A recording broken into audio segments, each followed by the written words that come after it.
Değerli dostlarımız, şimdi konuşmalarını gerçekleştirmek üzere Bangladeş Savap Derneği Başkanı Raşidüzzaman hocamızı sahneye davet ediyoruz. Buyursunlar lütfen.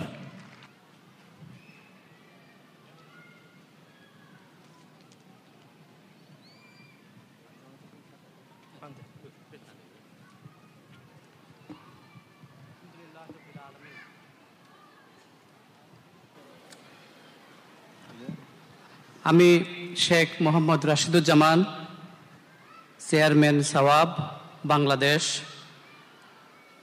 7 সদস্য বিশিষ্ট প্রতিনিধি দল নিয়ে আমি তুরস্কে এসেছি এবং আজকের যে মহতী অনুষ্ঠান খায়রিয়াত ভেকফি এবং কুচুক চেকমেজি বেলেদিয়াসির যৌথ উদ্যোগে আয়োজিত আজকের অনুষ্ঠানে উপস্থিত হতে পেরে আমি খুব সম্মানিত অনুভব করছি। Ben Raşidüzzaman, Bangladeş'teki Savap Yardımlaşma Derneği Başkanı. Burada 7 kişilik heyetle geldik. Ben burada olduğum için çok mutlu hissediyorum.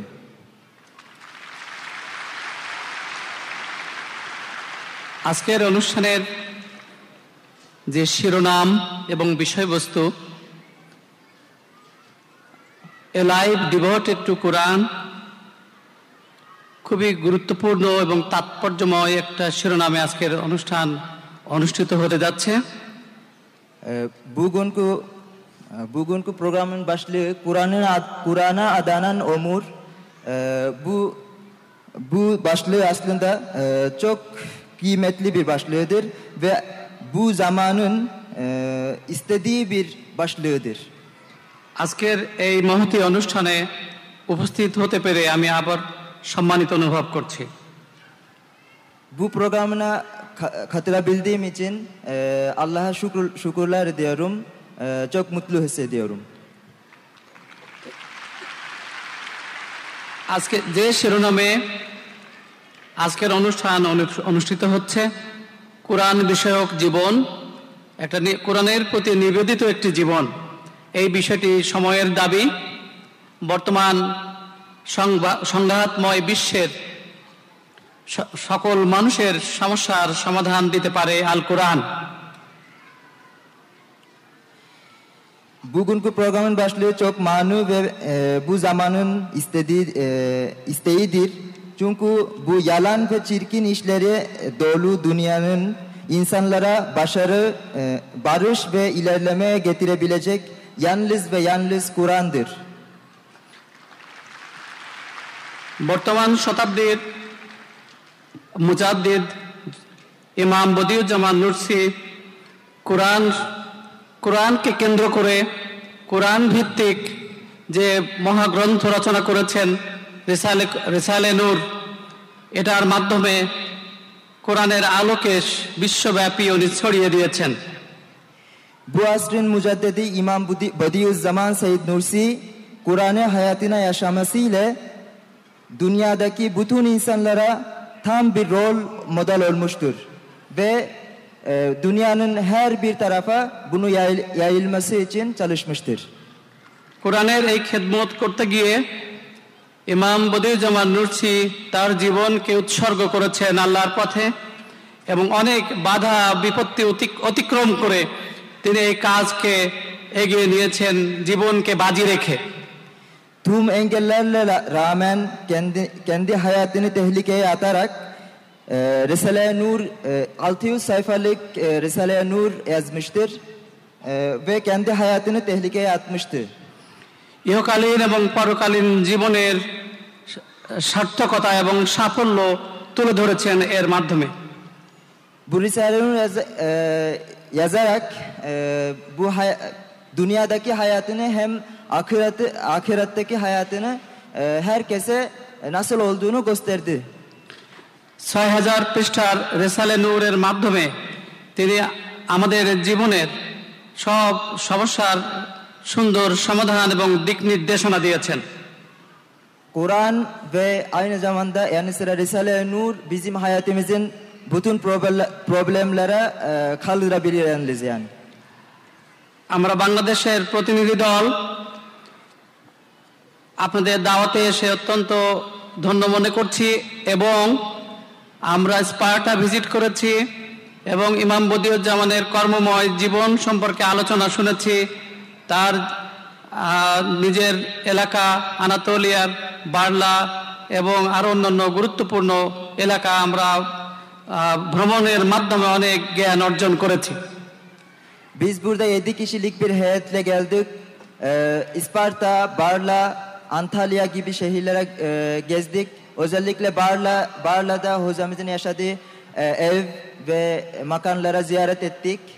Çok mutlu olduk, çok şeyler öğrendik. Bilmediğimiz şeyler öğrendik. Çok mutlu olduk. আমাদের সাথে বাংলাদেশের বিশ্ববিদ্যালয়ের 3 জন অধ্যাপক, স্বনামধন্য অধ্যাপক এসেছেন এবং বাংলাদেশের কেন্দ্রীয় মসজিদের ইমাম এবং একজন গবেষক সাথে এসেছেন এবং এই কর্মময় জীবন পর্যবেক্ষণ করেছেন এবং জ্ঞান অর্জন করেছেন। Bizimle beraber 3 tane üniversite profesör ve bir imam, yani milli camimiz, Bangladeş'teki milli camimizin imam ve bir araştırmacı gelmiş. Beraber çok şeyler öğrendik. এই ধরনের স্টাডি ট্যুরের মাধ্যমে আমরা নিজেদেরকে অনেক উপকৃত হয়েছি। আমাদের জ্ঞানের চক্ষু উন্মোচিত হয়েছে এবং এই জ্ঞান আমরা নিজেদের জীবনে যাতে প্রতিফলন ঘটাতে পারি সেজন্য আপনাদের দোয়া চেয়ে আমার বক্তব্য এখানে শেষ করছি। আসসালামু আলাইকুম। Biz buradan çok ilimler öğrendik. Bilmediğimiz şeyler öğrendik. Bunun gibi sefer bizim için çok önemlidir. Burada gelebildiğimiz için çok mutlu olduk. Çok teşekkür ediyoruz. Böylece benim konuşmamı bitiriyorum. Esselamu Aleyküm. Esselamu Aleyküm.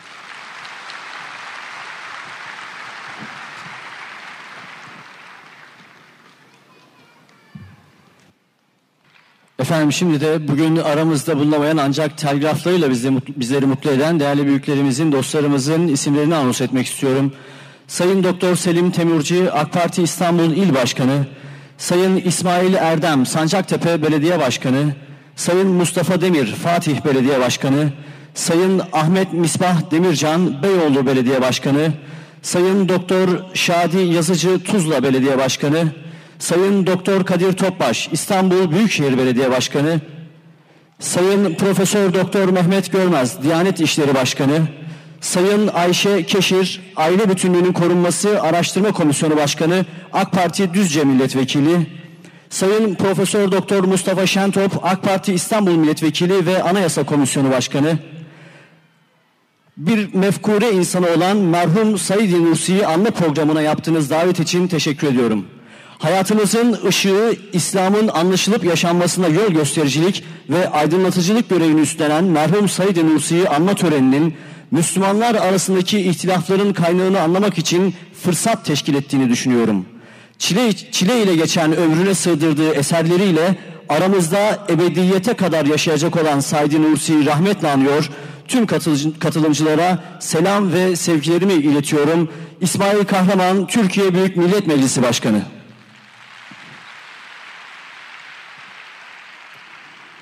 Bizler de kendilerine çok teşekkür ediyor, şükranlarımızı sunuyoruz.